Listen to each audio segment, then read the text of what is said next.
If you thought waiting a few months for an American release for a game was rough, imagine waiting 7 years for a game. China didn't even get a Nintendo 64 console at all until the iQue player came along in 2003.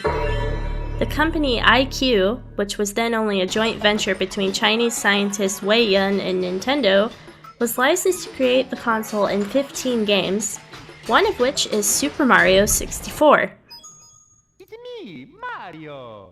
Naturally, to port a game over to China, lots of localization decisions have to be made. Admittedly, the end result for Super Mario 64 looks pretty good. Lots of graphics have been adjusted, such as the power meter and even the game's logo. The game is mostly a port of the Shindo version of the game, which you may know is a remake of the Japanese version, which included vibration support, patched BLJs, and some different voice lines. Since I'm a language nut, what I want to do in this video is explore the translation as I did with the Japanese version. Personally, level names are always my favorite. We have Bomb Kingdom, Womp Fortress, Pirate Gulf, Cool Icy Snow Mountain, Big Boo's Castle, Lost Cave, Lava Hill, Extremely Hot Desert, Frightening Dock, Snowman Kingdom, Underwater Ruins, Tall Mountain Range, Small People Land, Big People Land, Swaying Old Clock, and Rainbow Travels. Can we just talk about Lethal Lava Land for a second? I mean, I put the word for hell in Baidu and this kind of stuff pops up. Clearly this is a serious matter here. There must be more to this game than we thought. I think Wet Dry World also has a cooler name, putting more focus on the bottom section of the stage. And Tiny Huge Island just... I mean, that's literally the stage, except there's no people. Anyway, let's look at the mission names. Thanks to the previous video, I noticed right away that in the second mission, Koopa the Quick is also just referred to as a Koopa. The name's pronunciation is even based off the Japanese name Noko Noko, read something like Nooku Nooku. The fifth mission just reads so funny. I have this image in my head of Mario growing wings and turning into a bird like some kind of animorph. For Chain Chomp's Gate, I'm getting the feeling that the English translation kind of retconned the idea that the gate was supposed to be a doghouse, as the Chinese also has no mention of it. Chip off Womp's block, more like Womp King's lost his marbles. In Chinese, the Womp King isn't just mad, he's full-on psychotic. I guess 7 years of being ground pounded will do that to somebody. Then we've got Blast Away the Wall. The best translation for this is break the wall, grab the star. So while break with the cannon in Japanese told you what to do, the Chinese tells you why. Nobody ever asks why. Except China. Good job, China. There isn't much different here either in Jolly Roger Bay, although, when the eel come out to play, the second mission gets turned into a command. I think it's safe to say Mario's pretty exhausted and just wants the star. Cool Mountain is full of all kinds of differences. First, we see that the slide properly belongs to the penguins. Little Penguin Lost tells you more specifically what to do, as does Snowman's Lost His Head. The Big Penguin Race is evidently a skiing match, and wall kicks are important. That's all.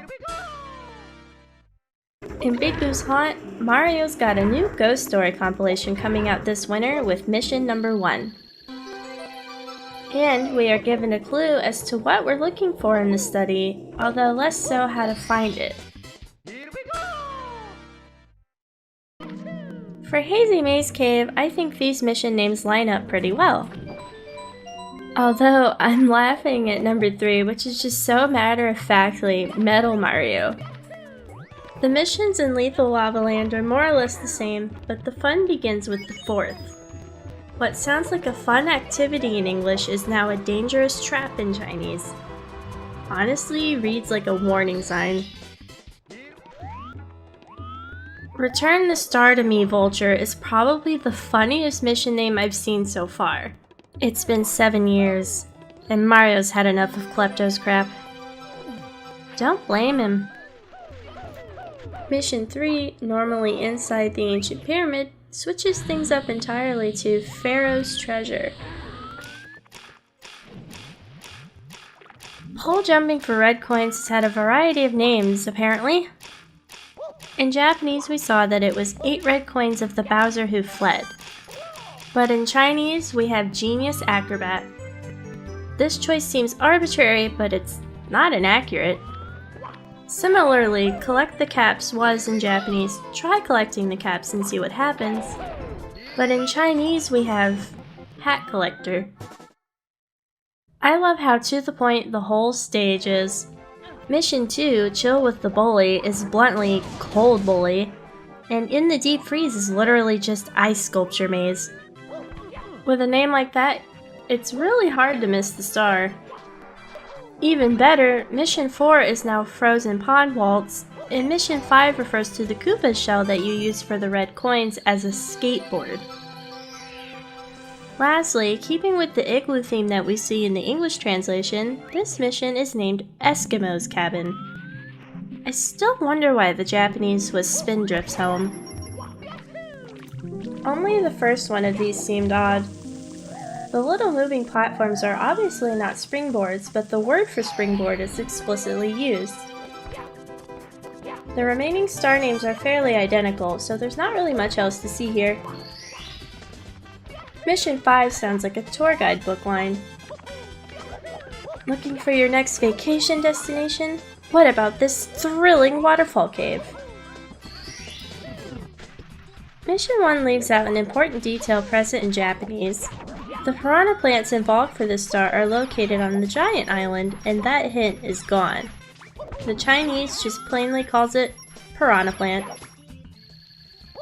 Mission 3 is so oddly phrased, though it isn't wrong. The thing I complained about in English being mistranslated gets fixed in Chinese. Now it's jump into the cage.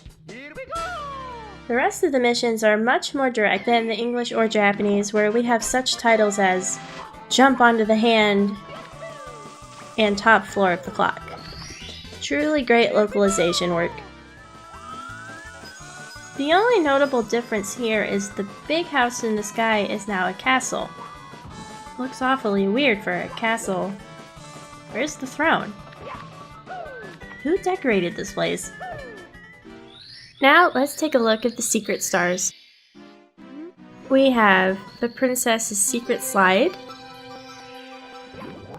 the Secret Aquarium, Bowser of the Dark World, Tower of the Wing Cap, Waterfall Cavern of the Metal Cap, Vanish Cap in the Moat, Bowser in the Fire Sea, Leap Over the Rainbow, and Bowser of the Sky City. The last two are the most interesting. Wing Mario Over the Rainbow is now Leap Over the Rainbow, and it is revealed that the area in the sky is a city of some sort. Peculiar change in my opinion, as this does not appear in any other language. The German, however, is the only language to refer to it as a castle. Lastly, I want to go over some of the enemy names. There's too many names to go through all of them, but I will talk about the most popular ones. Bob-ombs are referred to as bomb soldiers, just like their Japanese name, Bomuhei. Womp's name is based on the Chinese onomatopoeia for bang. Japanese is like this as well. Goomba's Japanese name is also the origin of its Chinese name. Kuribo, meaning chestnut guy, becomes Lizi Xiaozi in Chinese with the same meaning. I probably butchered that. I had to Google for ages to find a translation of Spindrift, and eventually found it on some obscure guide written on some Chinese forums, but here it is. It literally means light and airy flower, which is reminiscent of the Japanese hua hua-san, meaning Ms. Fluffy. Whose Chinese name is weird in my opinion. The first part of it means pee-pee, in the same sort of way that we use it to talk to kids, and the second part just means demon or monster. I don't know what they were thinking when they came up with this. Finding the translation for Scuttlebug was also very difficult. A fan translation refers to them as spiders, but I'm uncertain if this is official. Koopa Troopas, as mentioned earlier, are based off the Japanese name Noko Noko, meaning to wander or idle around. Bullet bills are referred to as bullet killers, possibly based off of the Japanese name, which is simply killer. Klepto is plainly vulture, just as Mr. Eye is plainly eyeball. Toad's name is based on the Japanese Kinopio. Peach's name translates to Princess Peach Flower.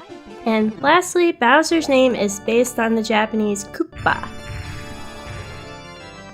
Putting all of this together took quite a lot of time, but I had so much fun doing it. If you found this video informative or interesting, please leave a like or a comment, and if you want to see more content like this, be sure to subscribe. I plan to write a text version of this with more information on some of the missions and level names, so be sure to look out for that. Thanks for watching, and I'll see you later!